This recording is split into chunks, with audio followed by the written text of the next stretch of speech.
Hello again, Alvin, Reid, Bill McClellan joining you with Donnybrook next up. And we're joined tonight by Dr. Sean Joe, professor at the Brown School of Social Work at Washington University in St. Louis, noted expert on kids and violence and impact of violence in schools. And unfortunately, tragedy in Texas on Tuesday leaves us in need of, some explanation and what can we do?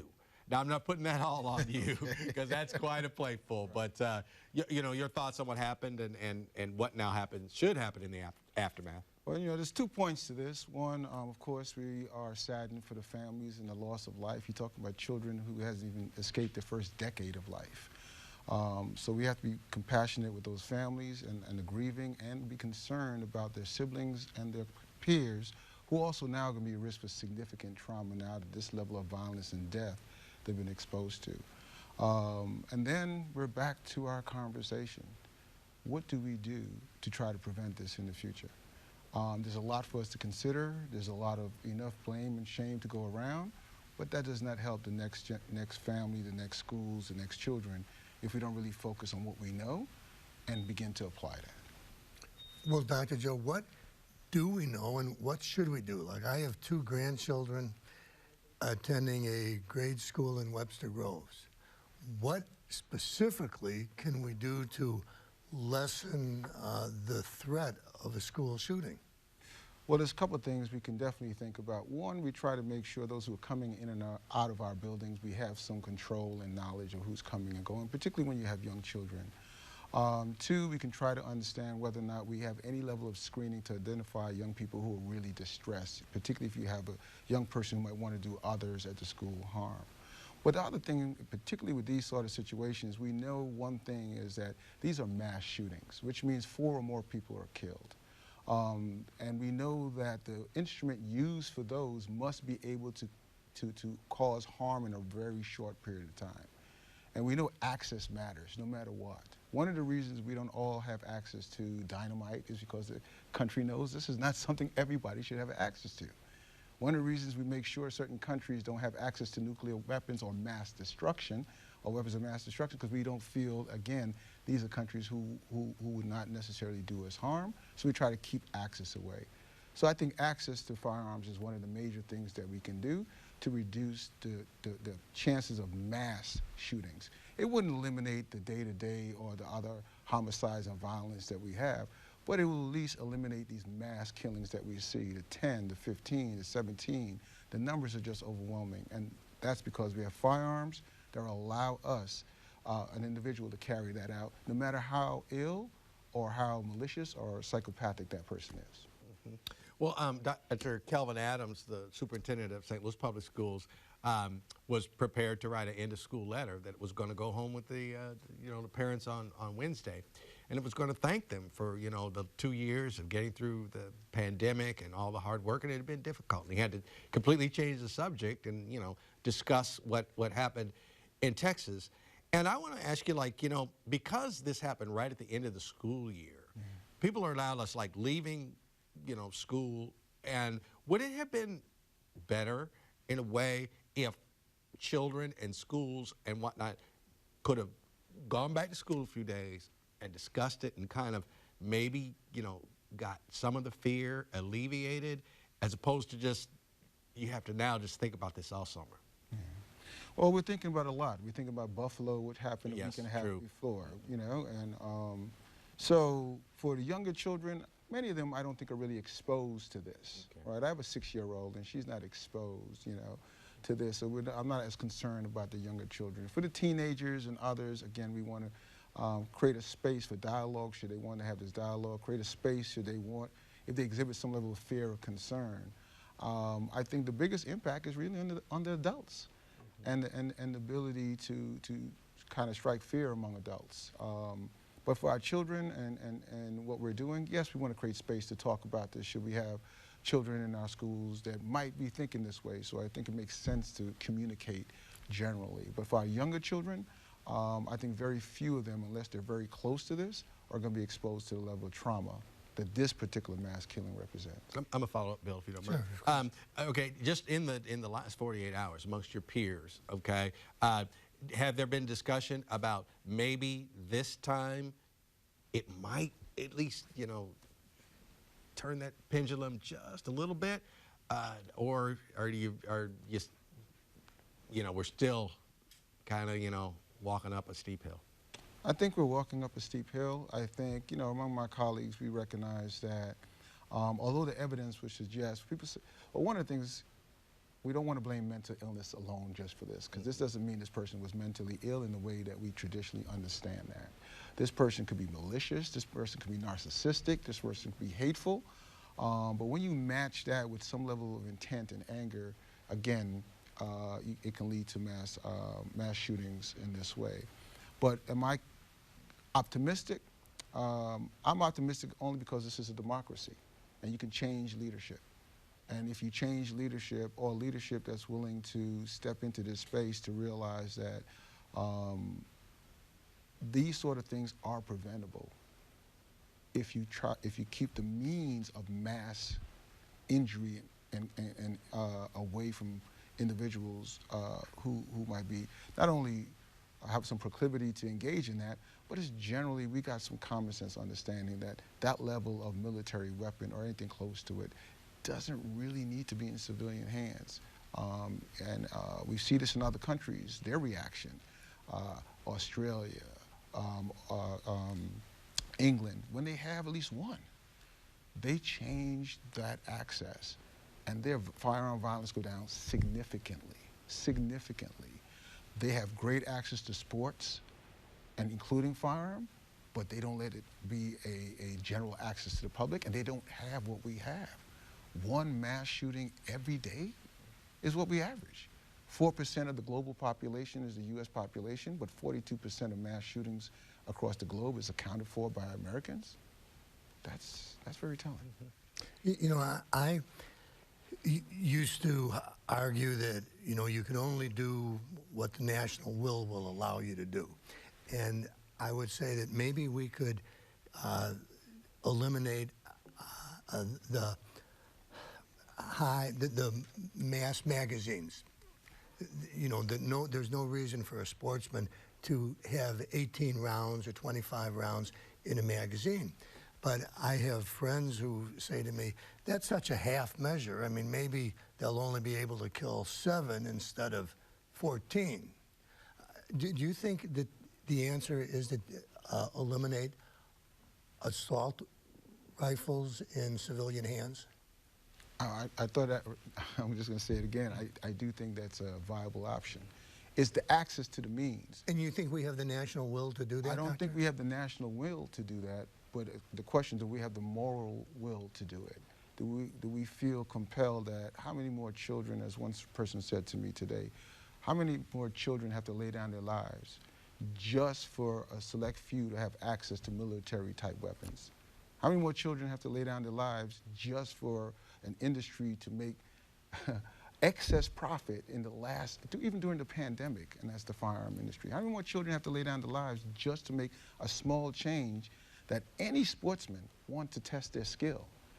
You don't need 15, 18, 32 magazines to test your skills. You want to aim, you want to shoot, you want to improve your skills.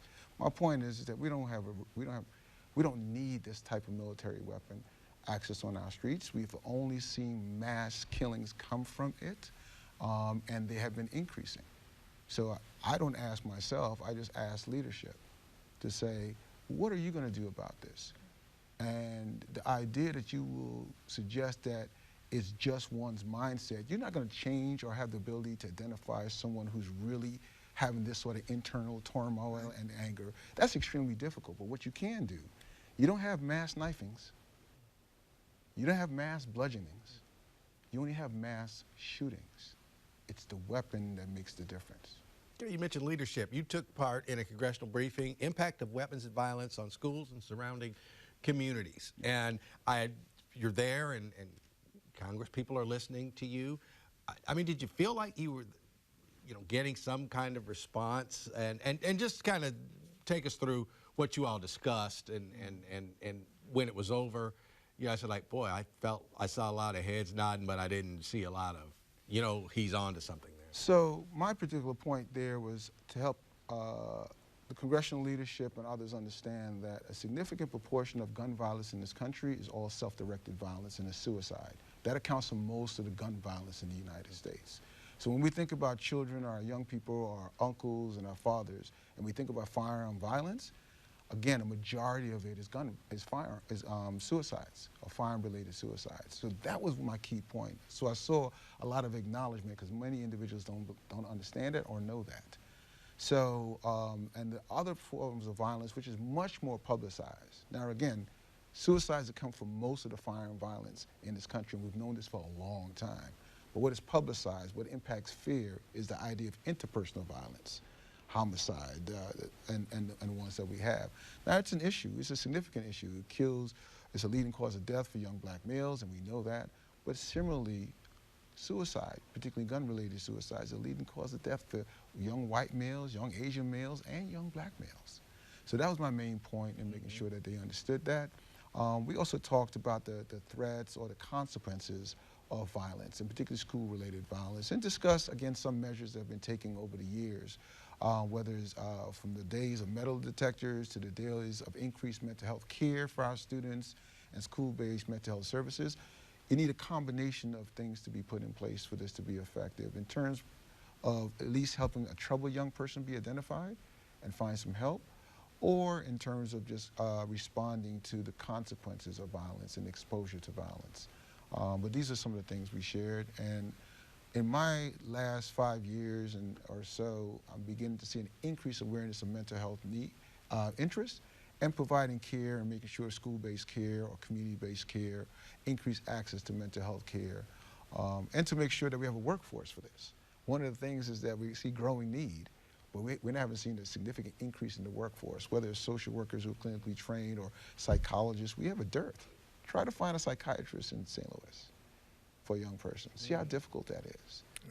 It is difficult? Until you just said that, I did not know that. It's a significant issue because, again, there are very few who can prescribe medication, and that's usually the role of psychiatrists. And then those who deliver the care often means a psychotherapist.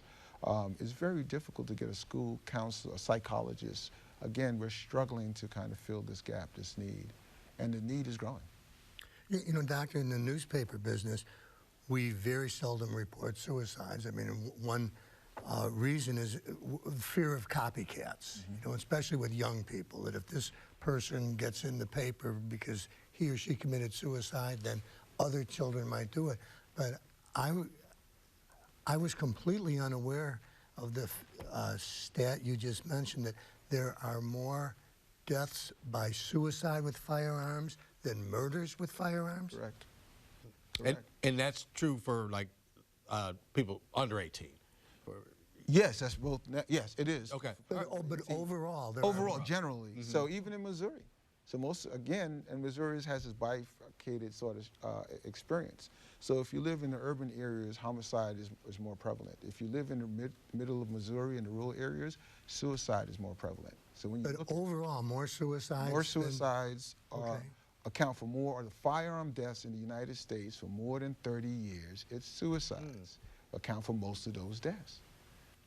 I had no idea. Yeah. That's interesting. Okay. You had mentioned Buffalo just a little bit, and I just read this today, that since the shootings in Buffalo, young black men who have a tendency to kill each other, you know, throughout the United States, there's hardly been any, or maybe not any, murders in Buffalo, and a lot less in New York since it happened. How do you explain that? How you know, I mean, that just, it's almost like, you know, like, well, let's kind of declare a truce on each other while we all mourn what happened, but, you know, that wouldn't... I don't know, again, I'm listening to you. I don't know if that's the stats for the city of Buffalo, that they had absolutely no murders in the last 2 weeks. If that's the case, that's great. But when you have this sort of trauma that community is experiencing, when any household feels attacked, you know, one of the things you tend not to argue with each other during that. Just think about your own household. If there's an attack, no matter what the argument was a minute ago, all of a sudden family recognized that you have to kind of focus. So I can see that sort of process happening.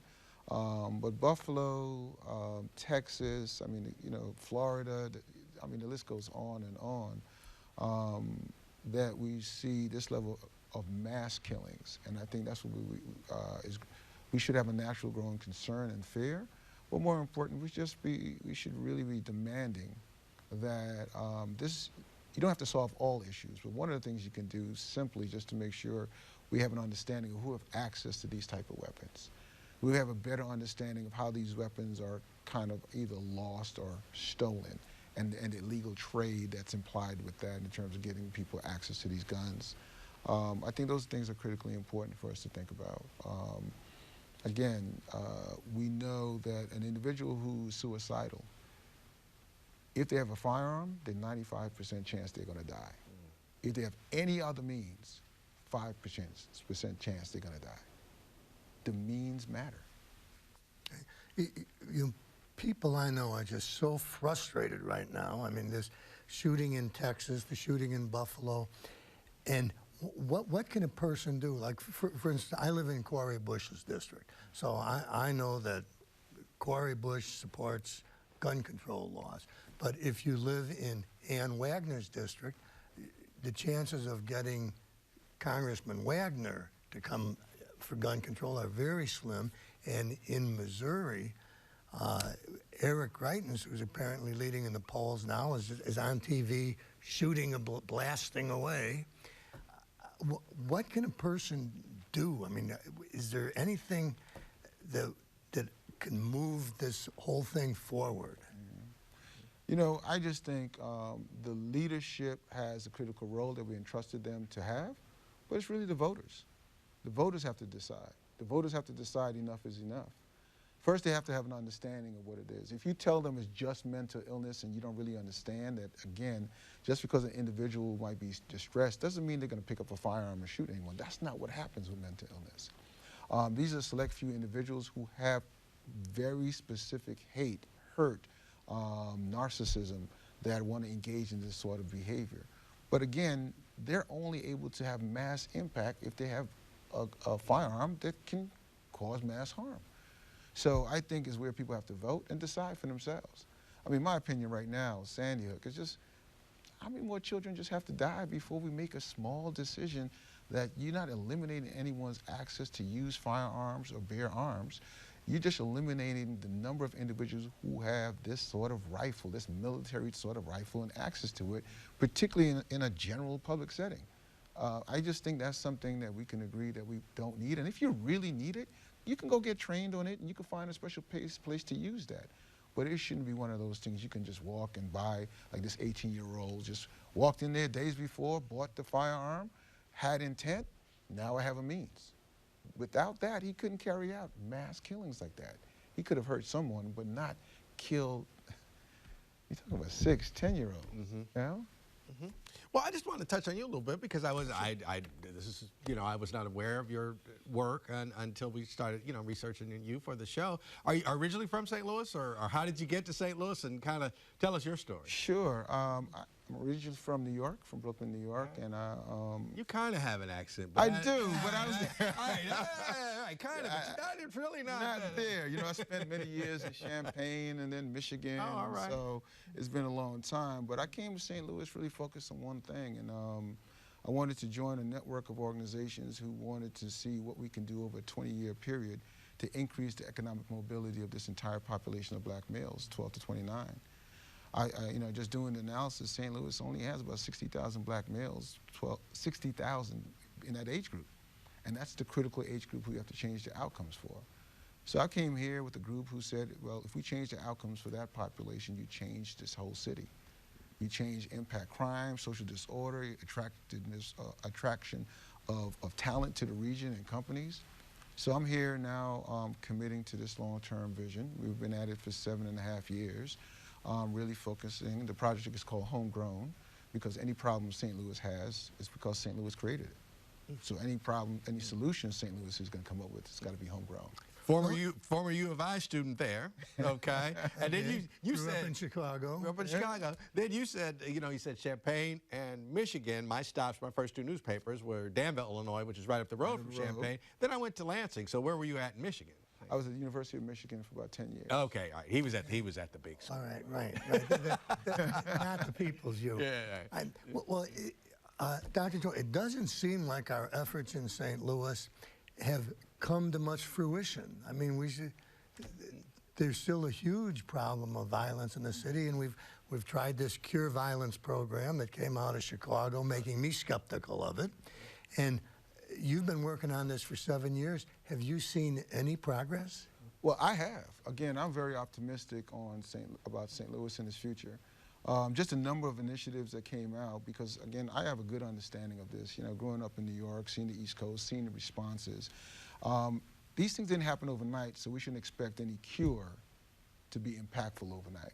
That's why, you know, our vision is this is going to take about 20 years of coordinated, comprehensive effort to bring this about. So when I see organizations talking and focusing on this population, you know, St. Louis is an interesting space. So you have to organize for the outcomes that you want. So right now we're organized for the outcomes that we get. So until we step into the space and let Cure Violence play its role, because that's only one part of it, we have to make sure there's enough jobs for these young men, and how do you help them to navigate the systems, biased or unbiased, how you might see it, but you have to help them connect to those opportunities and stay in those opportunities. Then at the same time, we have to figure out, well, how can the economic health and wealth of St. Louis benefit all? How do we step into that? Because we won't lose anything, we will only gain. But to do this work, it takes meticulous, dedicated, intentional focus, and that's just why we're focused. So one of the reasons you might have not heard us, because right now we're just working with those who are doing the work.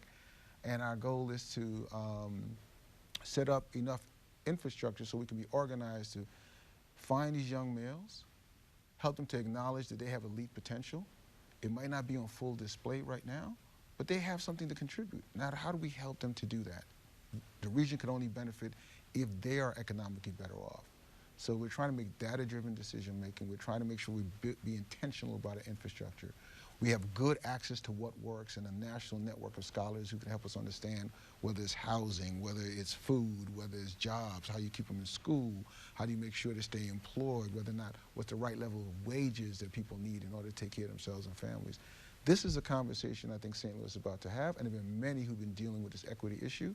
So I think we're going to come to a point in the next 3 to 5 years where St. Louis is going to be a national demonstration of how you do this. I just see the pieces of it in the conversations that's happened since Michael Brown's death. So I am very optimistic about what can happen, but I'm a pragmatist. No, I hear you. That number 60,000, that's in the city of St. Louis. That's in the city and county combined. Combined, okay. That's, all right, compared to New York, compared to Chicago, compared to Los Angeles. I don't want to say fixable number, but that's a number that can be reached. That's it seems feasible. to me. Yeah. I mean, you're talking, I grew up in New York, that's a couple of blocks in New York. You're talking about your entire population, even with the current census, I'm going to round up, and I'm rounding up to 60,000. Okay. It's actually about 52, 53, and if I really think there's an undercount in the census, which I know it is, so it's about 60,000. That's something that, and when you break it down to young men 18 to 29, you're talking now about 35, 25. So the idea of finding jobs and pathways to work, we can solve that. You're not talking millions, you're not talking hundreds of thousands. You're talking tens of thousands. This is the population that we have to help. And again, they become more responsible fathers. Economically mobile men are more responsible fathers. They're better able to take care of their children. They put them on a pathway to being better off than they were. The same thing everybody wants, but this is something that takes all of St. Louis to say, we're going to invest and do this and organize ourselves for the outcomes that we want. Well, you know, the city is suddenly flush with money for the first time since I've been here. They've got the NFL money, the infrastructure money, COVID money. Is that making any difference right now? I think, as you know, there's been much more intentional planning, which I appreciate, because now you're not just throwing money at the problem, you're saying, where do I need to invest? So I feel that the process that the city's gone through is going to lead to the deepest investment that's going to have the most ripple impact. I think what they do with the NFL money, that's up to be decided. I don't know. I try to watch you gentlemen to see what's going on. But I think, again, it gives us a lot more resources to work with. And don't forget who St. Louis is. You're the 5th most philanthropic region in this country. you have done this before, so now you have this additional resources. This is why you have a moment. We have a moment, because again, I'm only here for 7.5. I think I need 15 before I become.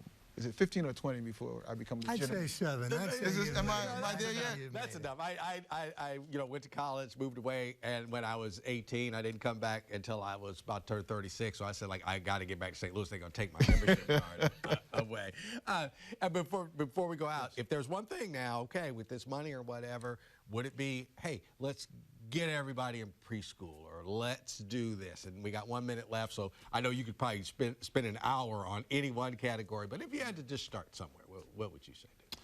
Well, for the 60,000. For the black male 60,000, there's two things I would prioritize. One, we want to make sure every one of those young males have what we call a life coach. That means they need an additional support of people who can help them navigate access to care and support and opportunities that's in the region.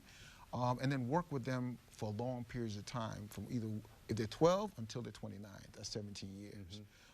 I just think this level of support, we've seen it in other places done very well, but the point is you got to invest in these young people and make sure that the opportunities that are currently here, because there are a lot, they have access to and can use.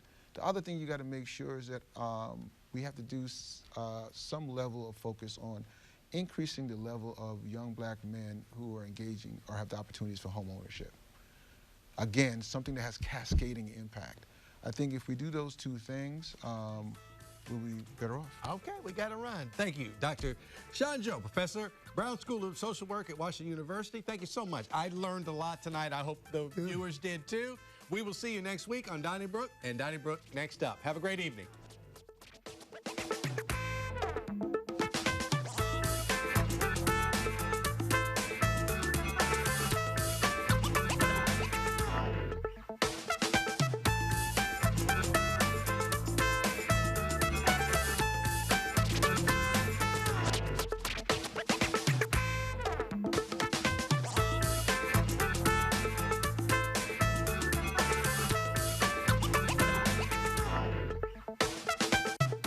Donnybrook is made possible by the support of the Betsy and Thomas Patterson Foundation and the members of 9PBS.